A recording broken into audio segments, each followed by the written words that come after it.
Menurut saya ya, eh, harus ada introspeksi pada Anies Baswedan, pada dirinya gitu.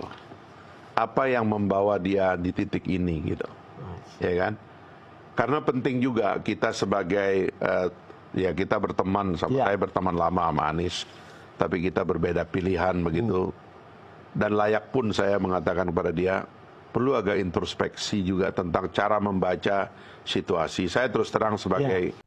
Kalau Anies memang sudah bikin ormas dan kemudian banyak jejaring yang dibangun, banyak anggota yang bergabung, bukan tidak mungkin jelang pemilu di 2029, Anies bisa mendeklarasikan ormas ini sebagai partai politik peserta pemilu. Anies tinggal mengumpulkan resource, tinggal mengumpulkan mesin-mesin politik, tinggal mengajukan bagaimana Anies itu dengan ormas barunya terdaftar sebagai partai politik di Kemenkumham dan kemudian mendaftarkan diri ke KPU sebagai salah satu peserta pemilu di 2029. Itulah yang saya sebutkan. Ini adalah bekal bagi Anies, sekalipun tiket untuk maju di Pilpres 2029. Kalau partai baru, embrio dari ormas yang dibuat oleh Anies ini established, kemudian bisa ikut pemilu di 2029, ini adalah tiket yang mantap bagi Anies untuk bertanding dengan siapapun di Pilpres nantinya.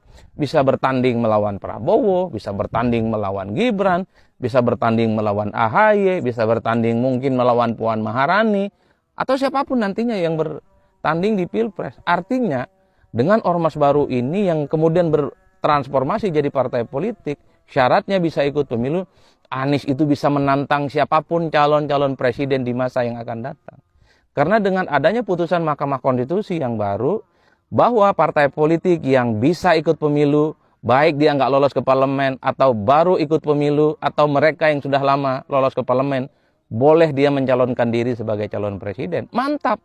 Saya kira Anies kalau punya mimpi untuk menjadi pemimpin di Republik ini, merawat harapannya ingin jadi presiden di Republik ini, ormas saya kira menjadi pilihan rasional bagi Anies untuk mengukur bagaimana kekuatan politiknya. Ormas ini kemudian secara perlahan dijadikan partai politik kendaraan Anies untuk maju di Pilpres. Atau misalnya dengan ormas baru ini, Anies terus dijadikan sebagai tempat menunjukkan eksistensi dan kekuatan politiknya. Jejaring-jejaring politiknya terus dibina di mana-mana. Dan ini tentu bisa sebagai bergen kepada partai politik yang tidak punya figur di Pilpres sebagai pintu bagi Anies untuk mendapatkan dukungan dari partai.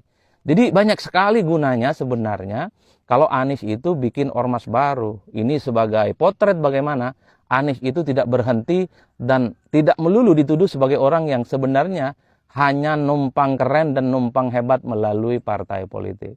Oleh karena itu, at the end misalnya, kalau Anies bisa bikin partai baru dengan ormasnya ini, maka orang akan melihat Anies itu seperti apa nantinya kalau ikut bertanding di Pilpres. Katanya banyak orang yang tidak suka dengan partai politik.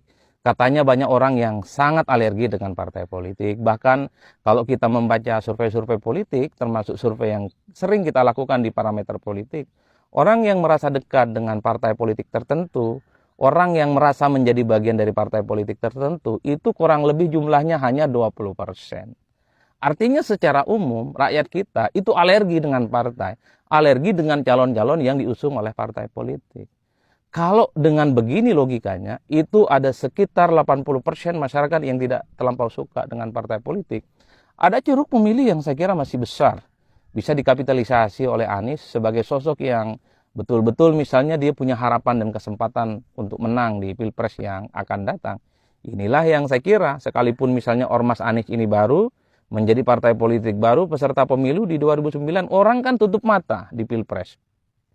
Bukan seberapa banyak dia didukung oleh partai, bukan seberapa panjang dia diusung oleh partai politik, tapi publik melihat dalam kontestasi Pilpres itu adalah figur-figur yang bertanding.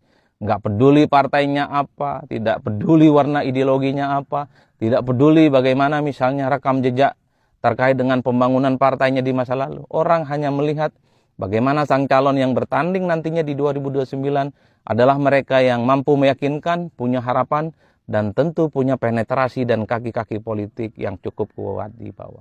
Itulah yang kemudian membuat kenapa belakangan ini desakan, saran, dan harapan supaya Anies segera membentuk ormas baru diletakkan dalam konteks bahwa Anies ini satu, konon disebut sebagai orang yang cukup potensial, Jadi syarat untuk menjadi pemimpin nasional sudah terpenuhi, populer dan pintar, sekolahnya bagus, mantan rektor, dan kemudian adalah aktivis HMI, dan seterusnya dan seterusnya. Anies dinilai punya kekuatan, punya popularitas dan elektabilitas tinggi. Kalau betul ini adanya, sayang kalau kemudian tidak diakomodir oleh Anies melalui satu organisasi, satu ormas baru yang nantinya bisa menjadi partai politik sebagai kendaraan Anies untuk bertanding di pilpres yang masa yang akan datang.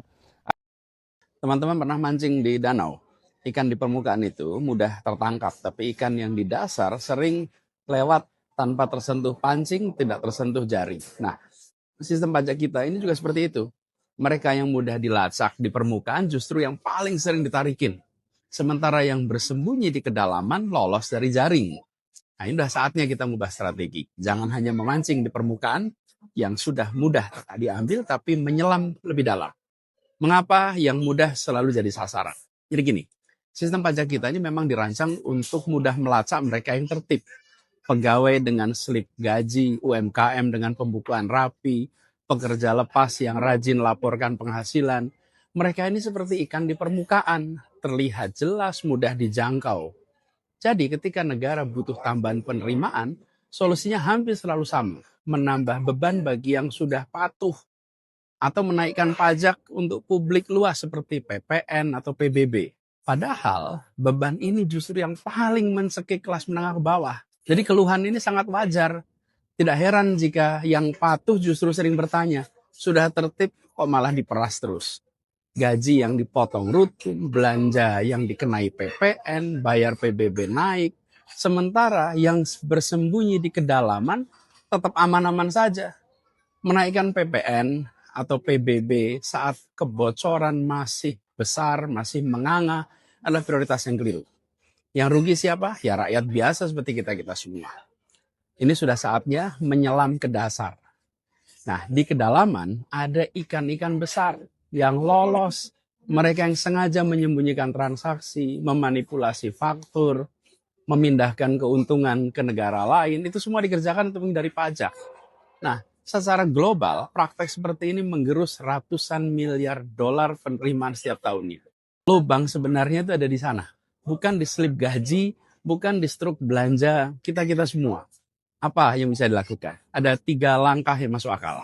Pertama, permudah yang patuh, persulit yang nakal. Bukan malah menambah beban bagi yang sudah tertib. Yang kedua, maksimalkan kerjasama internasional untuk melacak transaksi lintas negara yang selama ini sulit dijangkau. Yang ketiga, perbaiki sistem deteksi supaya yang sembunyi di kedalaman bisa terjaring. Jadi rumusnya sederhana, tutup kebocoran dulu, baru bicara penambahan beban. Lalu penguatan pengawasan itu jauh lebih efektif daripada sekedar menaikkan tarif. Dan hasilnya bisa langsung kita rasakan lewat pelayanan publik yang lebih baik.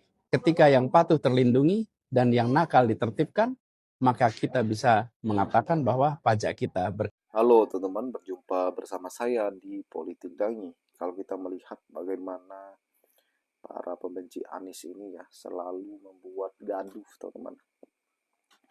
Mulai dari politisi, termul dan sebagainya. Nah kali ini bagaimana Fahri Hamzah sok-sok menyebut Anies harus introspeksi diri. Apa yang membawa Anies sampai sejauh ini ya? Ya pertanyaannya emang nggak boleh ya Anies sampai sejauh ini ya kan? Apa nggak boleh Anies sampai maju sebagai capres? Membawa Anies sampai di sini adalah prestasinya, keberhasilannya, bahkan hingga masyarakat yang menginginkan dia sampai detik ini ya. Apalagi maju menjadi capres 2029 nanti, ada harapan untuk Anies untuk merubah Indonesia ya kan, untuk menjadi lebih baik. Apalagi Anies ya digadang-gadang akan mempunyai partai Gerakan Rakyat. Ini adalah sebuah prestasi, sebuah pencapaian yang ingin dirasakan juga oleh masyarakat ya kan untuk Indonesia.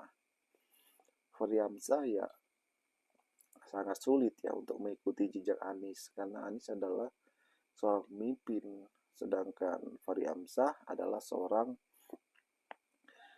yang hanya pembela saja kepada siapa yang dia bela ya kan.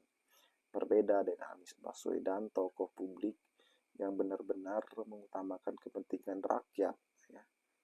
Itulah kenapa Fahri Hamzah selalu nyinyir, ya, bukannya mendukung Anies, malah nyinyir saja. Ya. Takut kalau Anies jadi presiden, takut kalau Anies jadi capres, jadi pemimpin, sehingga mereka tidak bisa berkuasa lagi. Bagaimana menurut kalian?